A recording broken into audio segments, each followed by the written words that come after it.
मैं doctor Kamlesh Agarwal, physician, Radhakrishna critical care hospital. आज हम आपके लिए लेकर आए वीडियो जिसमें आप जानेंगे प्लेटलेट के बारे में। दोस्तों, प्लेटलेट का नाम आपने काफ़ी सुना होगा। फलाने व्यक्ति की प्लेटलेट कम हो गई, उसके एचडीपी की जरूरत है, उसके आरडीपी की जरूरत है। तो हमारे मन में ये प्रश्न उठना स्वाभाविक है, प्लेटलेट क्या होती है, कहाँ पर बनती है, कैसे कम होती है, किस किस बीमारी में कम होती है, कितनी मात्रा रहती है इसकी, और कब प्लेटलेट चढ़ाने की जरूरत है, और ये आरडीपी एचडीपी क्या होती है। दोस्तों, प्लेटलेट हमारे शरीर में अस्थि मज्जा के अंदर बनती है। जैसे खून के कुछ अन्य कणिकाएं जो कि आरबीसी बोलते हैं, डब्ल्यूबीसी बोलते हैं, उनके साथ ये जो प्लेटलेट बनती है, ये हमारे शरीर में खून का जो रिसाव होता है उसको बंद करने का काम करती है। जैसे हमारे कहीं भी कट लग जाता है तो प्लेटलेट वहाँ पर जाकर जमा हो जाती है और खून का रिसाव बंद हो जाता है, तुरंत उसको लीक को जो बंद कर देती है। जैसे पानी का कहीं भी पाइप टूट जाता है तो हम एमसील लगाते हैं, तो जस्ट एज ए एमसील, ये एमसील की तरह काम करती है। तो ये तो बात हो गई प्लेटलेट कहाँ बनती है, क्या काम करती है। अब किस बीमारी में कम होती है, इसके 3 कारण हो सकते हैं। जैसे कि एक तो अस्थि मज्जा बनती है, तो यदि अस्थि मज्जा में कोई बीमारी है तो वहां पर बनना बंद हो जाएगा। दूसरा, यदि खून में कोई ऐसी बीमारी है जिसके कारण की ये खत्म हो रही है तो भी ये जो कम हो जाएगी। तीसरी चीज, यदि जिन नसों के अंदर प्लेटलेट जाती है उन नसों में किसी कारण से यदि प्लेटलेट बाहर निकलना शुरू हो जाए तब भी इसकी मात्रा कम हो जाएगी। तो मुख्य रूप से 3 कारण हैं।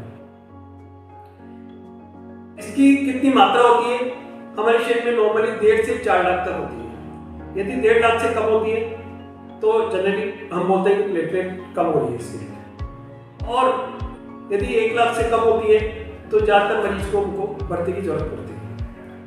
और जैसा कि आप जानते हैं कि प्लेटलेट कब चढ़ाने की जरूरत है, तो जनरली हम देखते हैं कि यदि 30,000 या 20,000 से कम है तो प्लेटलेट चढ़ाने की जरूरत होती है।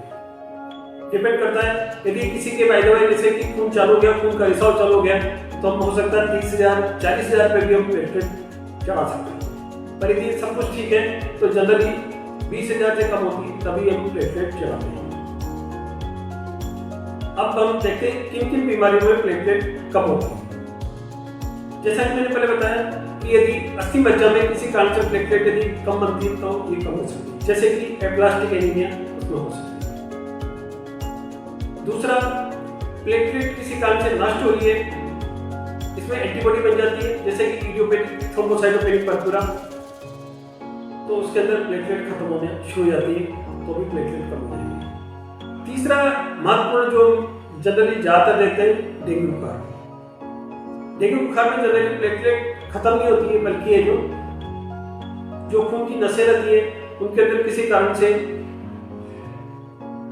लीकेज यानी कि प्लेटलेट बाहर निकलना शुरू हो जाता है, इस कारण से है जो प्लेटलेट काउंट कम होती है।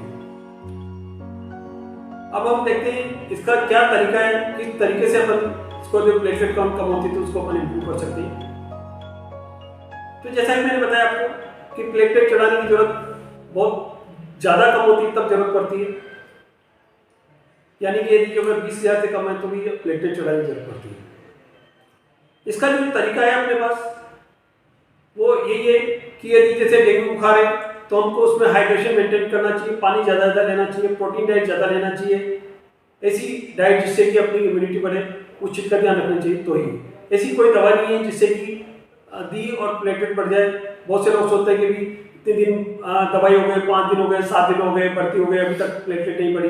तो प्लेटलेट बढ़ाने का कोई दवाई का तरीका नहीं, बल्कि आप खाने पीने में इम्प्रूव करें, पानी पीने का ध्यान रखें, जूस पिए, सलाद लें, फ्रूट लें, सूप लें, इन्हीं चीज़ों से प्लेटलेट बढ़ती है। तो ये चीज़ आपको ज़्यादा लेनी चाहिए। अब एक बात कर लेते हैं, आरडीपी और एचडीपी क्या होती है। आरडीपी का मतलब रैंडम डोनर प्लेटलेट, एचडीपी का मतलब सिंगल डोनर प्लेटलेट। एचडीपी से जनरली प्लेटलेट एकदम से ज़्यादा बढ़ती है, आरडीपी से कम बढ़ती है। तो दोस्तों, आशा करता हूँ कि आज आपको ये वीडियो पसंद आया होगा। बहुत बहुत धन्यवाद।